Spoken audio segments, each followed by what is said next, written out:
UberConf 2023, and I'm very honored to host Nathaniel Schutta, one of my most respected authors, and I'm not saying it like just for the sake of it. He is a co-author of a book called Presentation Patterns. Oh, yeah? If you deliver public presentations in any setting, shape, or form, this is a must read. You're very kind. Thank you, sir. It was the most useful book for my public speaking skills. Heck yeah.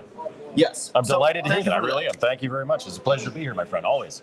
Always love running into you someplace. Right. That's so much fun. Since it's kind of a griddle show, here's an elephant right there. Yeah, I love And elephants. we are all about build and build tools and everything. I'm trying to establish a thing here with Okay. this interview, and I ask everybody, how slow is your build? What, do you want the slowest build I've ever been on? Tell me about it. I'm willing to admit that there was a point in my life where our builds took 24 hours. That's a slow build. I was at a company where it was a 24-hour build. So you check in code on a Tuesday, wouldn't know you broke the build till Thursday. That was not ideal. That was not everyone. No one was happy about that. But there were certain technical constraints in choices that had been made well before I did that made it very, very challenging to speed it up. And this is a perfect segue to what I want to talk to you about. Fantastic. And that's architectural choices that impact developer productivity. Yep. So that was one of those situations where that particular instance, the choices they had made, I think gave them some leverage in the beginning, but they didn't recognize how much of a boat anchor that had become. And because it was so integral to how they got started, and there was a very much, that's how we've always done it, really hard to change it later. And so you have to be aware sometimes of, well, am I doing this tactically? Am I doing this strategically? But I would argue most importantly, you need to be able to take a step back and say, wait, this isn't working anymore. We need to change this. This is imperative for us to change this. And if that means we got to make some fairly large refactoring, then, well, that's what we got to do. Because I don't think there was anybody at the company who would have said that, yeah, 24-hour builds are reasonable and we're happy about that. But yet there was so much institutional things to overcome. And because some of the original employees had set those patterns, it was very challenging to change. So generally, there are trade-offs, architectural Absolutely. trade-offs between some requirements, you will tell me which, and the developer productivity engineering in general. Mm-hmm. How fast the developers get feedback, how efficient they are in their job. And so I'm biased, right? Gradle pays me to developer productivity engineering being my everything. Yep. So you need to convince me that there are trade-offs in which sacrificing some developer productivity engineering is worth it. Tell me why. Well, I mean, if there is a particular ability that we need to maximize to deliver for our customers, and that means I have to sacrifice developer productivity, that's a trade-off we certainly need to at least consider. You know, the reality of all software is it's balancing these forces and trying to get to the right place, not just for us, but for our customers, so we can get code to production reliably, repeatably. I mean, that's the end of the game, what we're striving to do, right? And so I'm always hesitant to say we should do anything that's going to hurt developer productivity. I mean, I spent most of my life as a developer. I want my developers to be happy and content and turning out code regularly, but we do have to sometimes take a step back and say, well, yeah, we're going to have to slow our roll here because of this. You think about like error budgets might be an example of that. We decide that our availability number is 99. Okay, so that gives us a 1% error budget to work with. I can do whatever I want within that 1%, but if I start to exceed that, my operators are going to start pushing back saying, hey, we agreed on this budget. You're now starting to exceed it. You got to maybe change a couple things for a period of time until we get our numbers back. And so that's the kind of trade-off we might have to make at some point. So yeah, no, I get it. Obviously, delivering value to customers and delivering software repeatedly in a high quality to production, this is our number one goal. My argument is that this goal is achieved best with maximizing developer productivity. Mm-hmm. In the end of the day, you make this trade-off and you say, you know what, well, we will get feedback more rarely because something. But in the end of the day, when you get this feedback rarely, you impact or affect exactly delivering software faster to production. Oh, nested feedback loops are huge, right? And I want those to be as short as possible.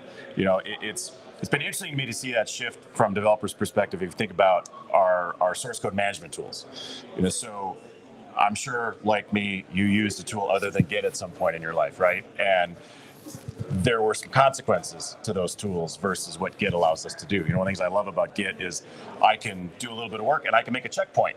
And I don't have this heavyweight feeling of, well, every time I do a commit, that means I'm sharing it with the world.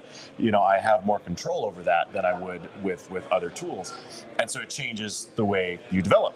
And you could make a commit every few keystrokes if you really wanted to, if that was useful to you. I think back to how many times I had something working and I didn't do a commit and I kept working and then it broke. And then I'm like, how do I get back to where I was? And you're like, Command Z, Command Z, Command Z, and then you start tearing out your hair. Git makes that problem go away. Like that isn't even an issue. So I'm a huge fan of nested feedback loops. And that's actually one of the frustrating things about being an architect, by the way, is we lose a lot of that. We don't have those rapid turnaround of, as a developer, I can write a test, write code, test passes, I can get on that kind of a cycle. As an architect, it's like, wait, when is this done? And I may send something to you for feedback, and you may not get back to me for 3 or 4 days.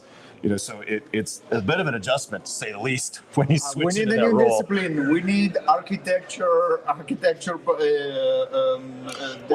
productivity. We can get a little bit of that with fitness functions. This idea of tests for our architecture, and so that can help us, at least again from a technical perspective.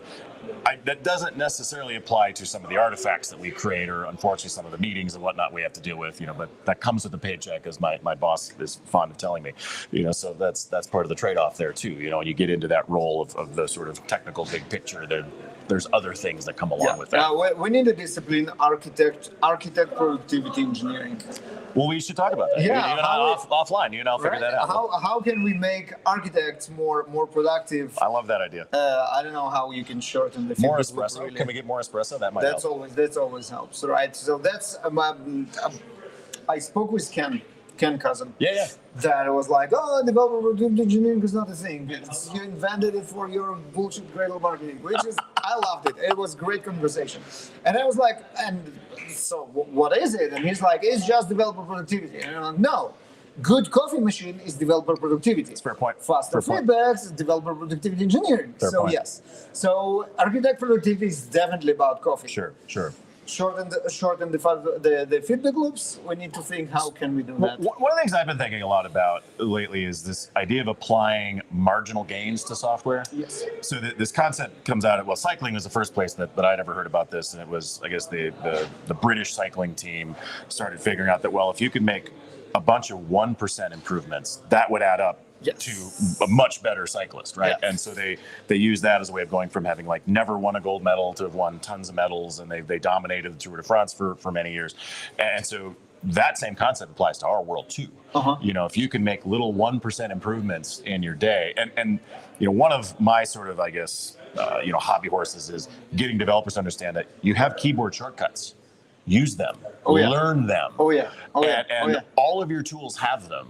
And so if you were to take 5 or 10 minutes a week to learn 1 or 2 new shortcuts and apply those, how much time would that gain you in a month? How much time would that gain you in 6 months? How much time would that gain you in a year? Absolutely. And that's a marginal gain. And if you can apply those kinds of things, boy, in a year or two, all of a sudden, wow, you're way more productive than this other developer. How'd that happen? Well, I just did little things, every week, and that adds up in a hurry. Small numbers times big numbers become big numbers. Absolutely. So. And this is true for fastening your build, right? Yes, absolutely. You make it a little bit faster. Every week you do something to improve it. And in a year from now, you will go from 24 hours to under whatever seconds, and that feels good, and it makes you more productive. Absolutely. And I think sometimes when we have these big problems, we get overwhelmed by it, and we think, there's no point, we shouldn't even try. Absolutely. Well, why not? I mean, if you can shave 20 seconds off the build this week, and then you can shave 5 seconds off the build next week, and then next month you shave another 15 seconds, that all adds up, and eventually you're like, wow, our builds are actually really fast, aren't they? And again, it's that marginal gains concept of, yes, I realize it's not perfect, it's not maybe your ideal end state, it's not what you would do if you're starting from scratch, but it's better than it was better than what it was. Yeah, absolutely. It's sort of that Boy Scout ethos of leave the campsite better than you found it, leave the code a little better than you found it, rename one variable to be more meaningful. Not a huge change, doesn't take you a ton of time, but it's going to help you the next time you're in the code base. It's going to help me when I have to come behind you.